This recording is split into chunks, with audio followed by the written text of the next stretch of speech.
에베소서 3장입니다. 인용한 성경은 한글 킹제임스 성경입니다. 1절부터 보도록 하겠습니다. 이런 까닭에 나 바울은 너희 이방인들을 위하여 예수 그리스도의 죄수가 되었으니 과연 너희를 위하여 내게 주신 하나님의 은혜의 경륜을 너희가 들었을진데.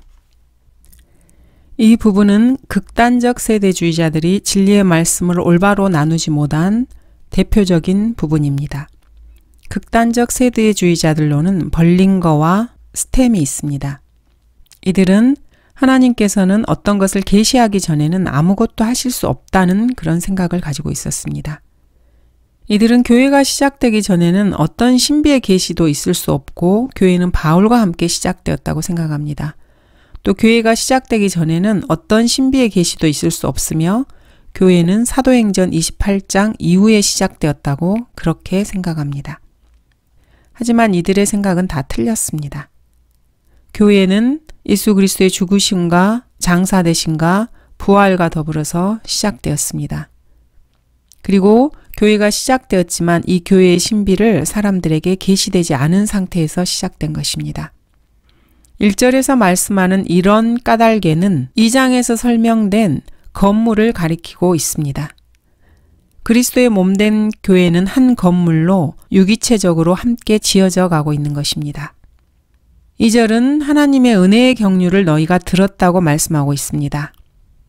본문의 은혜는 사도 바울이 다른 사람들에게 사역하기 위해서 바울 자신에게 주어진 은혜입니다. 코넬료는 바울이 아라비아에 있는 동안에 은혜로 구원을 받았습니다.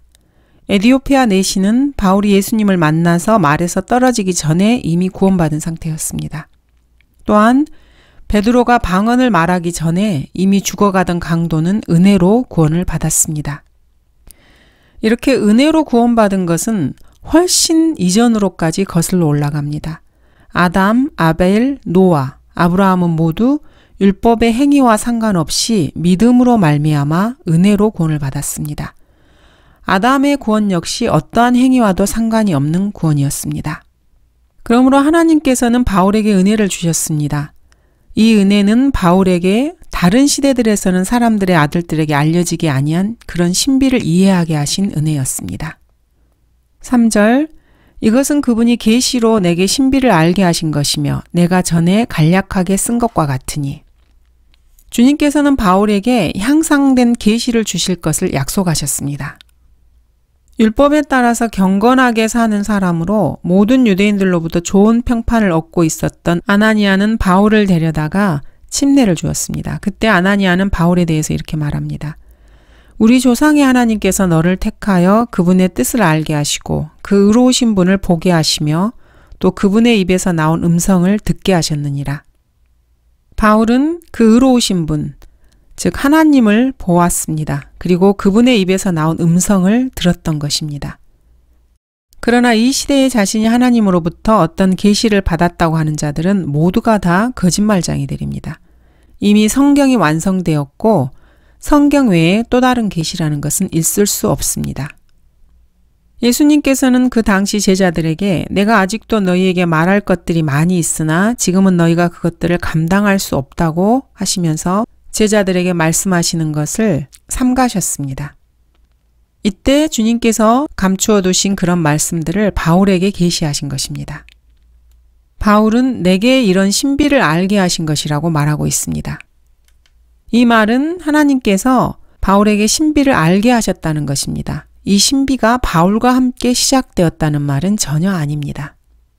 주님께서는 계시로 바울에게 이러한 진리를 알리셨고 이 본문을 쓰기 전에도 바울은 그것에 대해서 말한 적이 있습니다. 그래서 바울은 내가 전에 간략하게 쓴 것과 같으니 이렇게 말을 하는 것입니다. 에베소서를 쓰기 전에 이미 간략하게 그것에 대해서 알고 있었고 말한 적도 있었던 것입니다. 전에 간략하게 쓴 것에 대해서 학자들은 이런저런 견해를 다양하게 내놓습니다. 그러나 갈라디아서 2장 2절이 가장 적당한 것 같습니다. 내가 계시를 따라 올라가서 이방인들 가운데서 전파한 복음을 그들 앞에 제시하였을 때 유명한 사람들에게 따로 전한 것은 어떻게 하든지 내가 달려가야 할 일과 달려갔던 일들이 헛되지 않게 하려 함이라고 바울은 말하고 있습니다. 혹은 전에 말한 것들은 고린도전서 12장의 성령의 선물들일 수 있습니다. 교회 안에 있는 다양한 은사들과 봉사들, 역사들에 대해서 바울이 말한 적이 있습니다.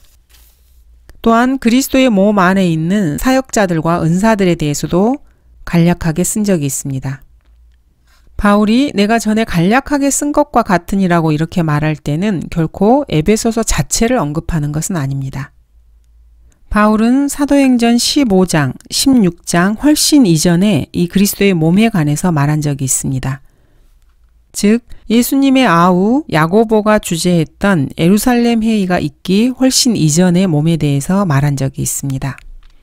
또 사도행전 16장에 꿈속에서 마케도니아 사람들이 부르는 것을 듣고 그쪽으로 가기 전에 이 그리스도의 몸에 대해서 충분히 잘 알고 있었던 것입니다.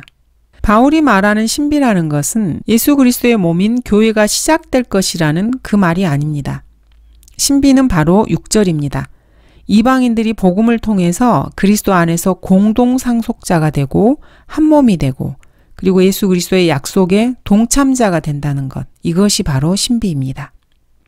바울은 펜을 들어서 지역교회 성도들에게 편지를 쓸 때마다 유대인과 이방인이 그리스도 안에서 한 몸을 이룬다는 사실을 강조하였습니다. 그리고 그 사실을 잘 알고 있었습니다. 이렇게 유대인과 이방인이 한 몸을 이룬다는 사실을 바울은 로마서에서도 말했고 고린도전서 12장에서도 그리스도의 지체에 대해서 분명히 언급하고 있으며 갈라디아서 2장에서도 말하고 있습니다. 또 골로새서 1장과 3장에서도 말하고 있습니다. 이제는 이 신비의 계시대로 나의 복음과 예수 그리스도를 전파함에 따라 너희를 경고케 하실 능력 있는 그분께 이 신비의 계시는 세상이 시작된 이래로 감추어졌다가 이렇게 바울은 로마서를 끝맺음하고 있습니다. 또 우리가 한 몸에 많은 지체를 가졌으나 모든 지체들이 다 같은 기능을 가진 것은 아니라고 말하고 있습니다. 그리스도의 몸의 신비에 대해서 말하는 것입니다. 바울은 그리스도의 몸된 교회에 대해서 고린도전서 12장에서 이렇게 설명하고 있습니다. 우리가 덜 귀히 여기는 몸의 지체들에게 보다 많은 존귀로 입혀주며 우리의 아름답지 못한 지체들은 더욱 아름다운 것을 얻으며 우리의 아름다운 지체들은 요구할 것이 없느니라. 또한 하나님께서는 그 몸을 고르게 하사 부족한 지체에게 더 많은 존귀를 주셨으니 이는 몸 안에 분열이 없게 하실 뿐만 아니라 지체들이 서로에게 동일한 관심을 가지게 함이라. 만일 한 지체가 고통을 받으면 모든 지체가 그와 함께 고통을 받으며 만일 한 지체가 영광을 얻으면 모든 지체가 함께 기뻐하느니라. 이제 너희는 그리스도의 몸이요 개별적으로는 그 지체들이니라. 그러므로 바울이 에베소서를 쓸 때까지는 이러한 몸의 신비를 알지 못했다. 이렇게 주장하는 것은 말도 되지 않습니다. 그때까지 아직 그리스도의 몸이 시작되지 않았다고 자기들 멋대로 주장하는 사람들은 그냥 그들의 무직 가운데 내버려 둘 수밖에 없습니다. 이렇게 그리스도의 몸의 신비를 아주 잘 알고 있었던 바울은 구약으로 되돌아가서 천년왕국의 약속들, 심지어는 유대인에게 약속된 대환란까지 이러한 구절들을 그리스도의 몸 안에 있는 구원받은 이방인들에게 적용시키기도 합니다. 너 잉태하지 못하는 여인아 즐거워하라. 너 상고를 치르지 못하는 여인아 소리질러 외치라. 이는 홀로 사는 여인의 자녀가 남편 있는 여인의 자녀보다 더 많음이라. 이렇게 이사야서를 교회 시대의 그리스도인들에게 적용시키고 있습니다.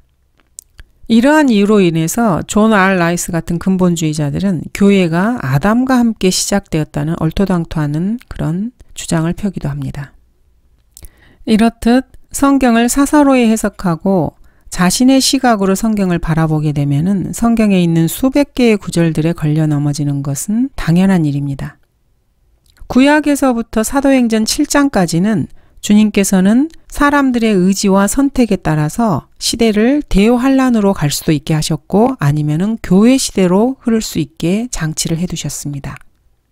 구약에 예언된 요엘이나 다니엘, 이사야, 호세아, 스파냐의 예언들이 예수 그리스도께서 죽으시고 부활하신 이후 사도행전 1장에서 7장 사이에 성취되었다면은 주님께서는 아무에게도 몸의 신비에 관해서 말씀하실 필요가 없으셨습니다.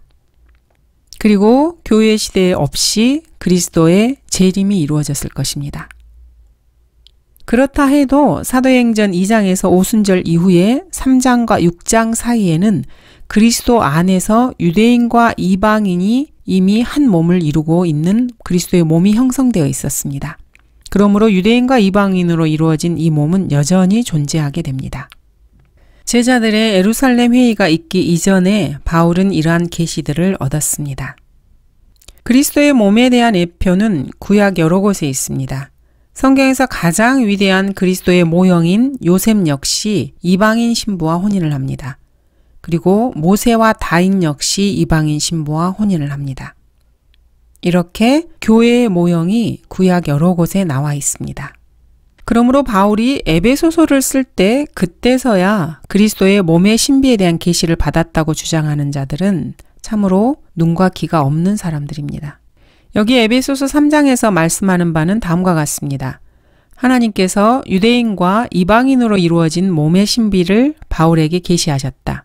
그리고 바울 이전에는 그 누구에게도 이러한 계시를 하지 않으셨다. 이런 말을 하고 있는 것입니다. 그 어디에도 바울이 펜을 들어서 에베소서 3장을 쓰고 있는 바로 그 순간에 이 신비의 계시를 받았다. 이런 주장은 없습니다. 이 신비의 계시는 다른 시대들에서는 사람들의 아들들에게 알려지지 않았습니다. 그리스도의 몸이 존재하고 있다, 존재하고 있지 않다 이런 말이 아닙니다. 유대인과 이방인으로 구성된 이러한 이중적인 그리스도의 몸의 신비가 사람들에게는 알려지지 않았다는 말입니다.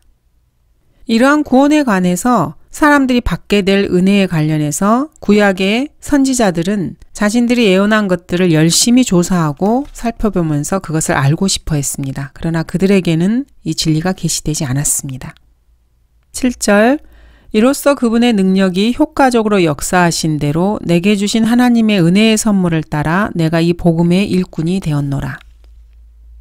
하나님의 은혜의 선물은 2절에서 설명하고 있는 하나님의 은혜의 경륜을 말합니다.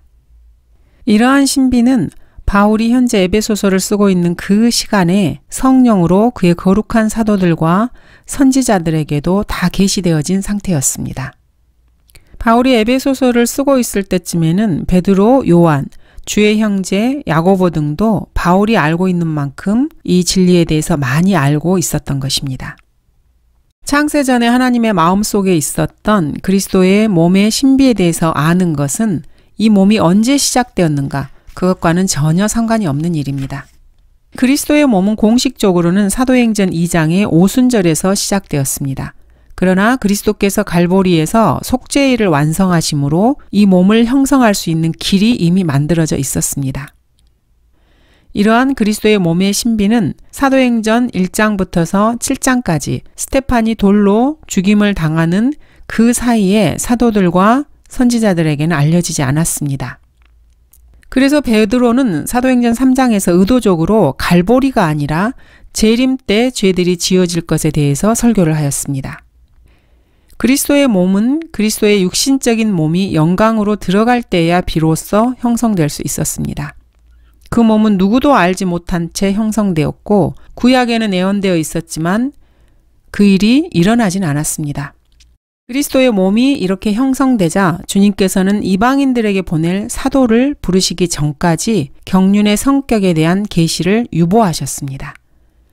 실제로 무슨 일이 일어나고 있는지에 대해 사도 바울에게 계시가 주어졌던 것입니다. 그래서 사도 바울은 한때는 혼자만 이 사실을, 이 진리를 알고 있었습니다. 그래서 그는 즉시 구약을 살펴보았습니다.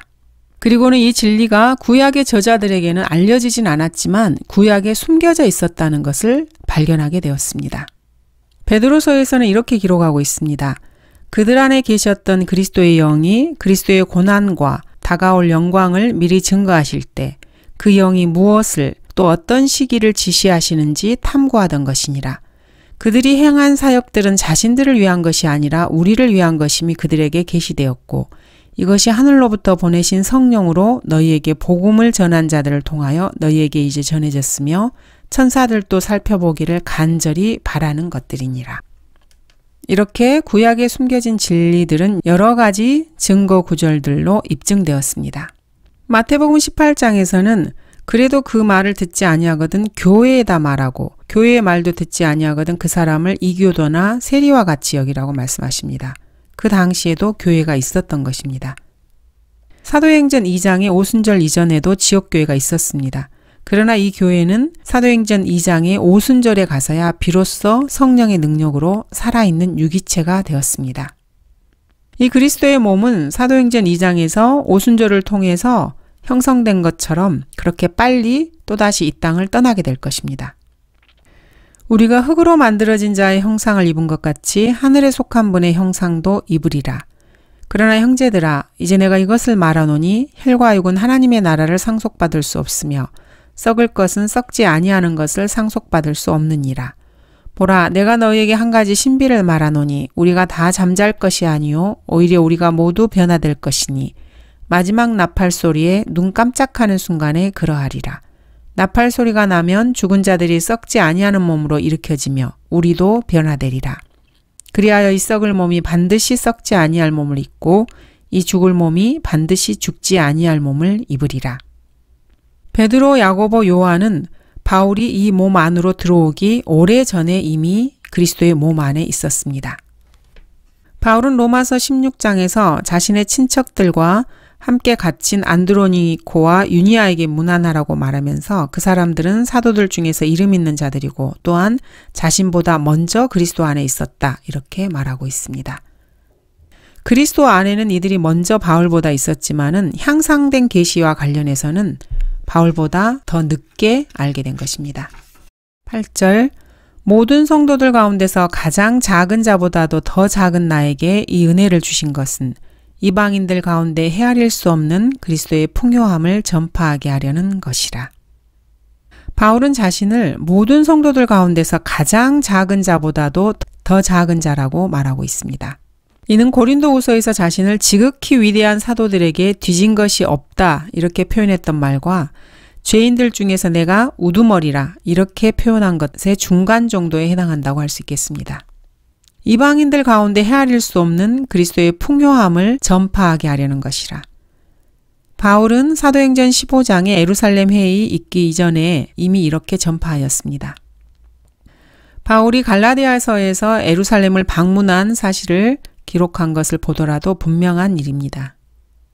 하나님께는 헤아릴 수 없는 것들이 참으로 많이 있습니다. 먼저 하나님의 평강은 모든 지각을 초월하십니다. 그리스도인들이 아무것도 염려하지 않고 모든 일에 기도와 간구로 구하는 것을 하나님께 감사하게 알려지게 하면은 모든 지각을 초월하신 하나님의 평강이 그리스도 예수 안에서 그리스도인들의 마음과 생각을 지켜주신다는 약속이 있습니다. 또한 하나님의 선물은 말로 표현할 수 없습니다. 바울은 이렇게 말로 표현할 수 없는 그분의 선물로 인해서 하나님께 늘 감사를 드렸습니다. 또한 하나님의 사랑은 많은 물들로도 결코 끌 수 없습니다. 많은 물들로도 사랑은 끌 수 없으며 큰 물들로도 잠기게 할 수 없나니 사람이 그의 집에 모든 재산을 주어 사랑과 바꾸리 한다면 그 일은 완전히 멸시를 받으리라. 하나님의 사랑은 이렇게 물로도 끌 수 없고 큰 물로도 결코 잠기게 할 수 없습니다. 하나님의 사랑을 돈으로 사려고 하는 자들은 멸시를 당하게 될 것입니다. 또한 하나님의 말씀은 말로 다 설명할 수 없습니다. 바울은 낙원으로 끌려 올라가서 말로 다 설명할 수 없는 말을 들었습니다. 사람들에게 말하도록 허락되지 않은 이 하나님의 말로 다 설명할 수 없는 말을 들은 것입니다. 하나님의 기쁨 역시 말로 다 할 수 없습니다. 너희가 그를 보지 못하였으나 사랑하며 지금도 그를 보지 못하나 믿고 있으며 또 말할 수 없이 영광으로 가득 찬 기쁨으로 즐거워한다고 베드로는 말하고 있습니다. 또한 하나님의 위대하심은 헤아릴 수 없습니다. 주는 위대하시고 크게 찬양을 받으셔야 합니다. 그리고 주님의 위대하심은 헤아릴 수 없습니다. 하나님의 심판 역시 헤아릴 수 없습니다. 오 깊도다 하나님의 지혜와 지식에 부요하며 그분의 심판을 어찌 헤아리며 그분의 지나간 길을 어찌 찾아내리요. 또한 하나님 자신을 완전히 찾아낼 수도 없습니다. 내가 찾는다고 해서 하나님을 찾아낼 수 있겠느냐? 내가 전능하신 분을 완전히 찾아낼 수 있겠느냐? 욥기에 기록된 말씀입니다. 인간은 결코 하나님을 완전히 찾아낼 수는 없습니다. 무한하신 분을 유한한 존재가 어떻게 다 알 수 있겠습니까? 하나님께서 쓰신 책은 책들의 제왕이고 모든 책들을 능가하는 유일한 책입니다. 하나님의 책은 책들이 펴져 있는 그 날에 다른 모든 책들을 판단할 것입니다. 하나님의 책은 유일한 책입니다. 하나님께서는 오직 한 가지 책만을 쓰셨습니다. 여러분 중에서 하나님께서 쓰신 그 한 가지 책을 아직까지 발견하지 못하고 시중에서 떠돌아다니는 수많은 성서들, 이 홍수 속에서 헤매고 있다면은 여러분께서는 반드시 하나님께서 쓰신 한 가지 성경을 찾아내고 알아야 합니다. 9절, 하나님 안에서 세상이 시작될 때부터 감추어져 왔던 신비의 교제.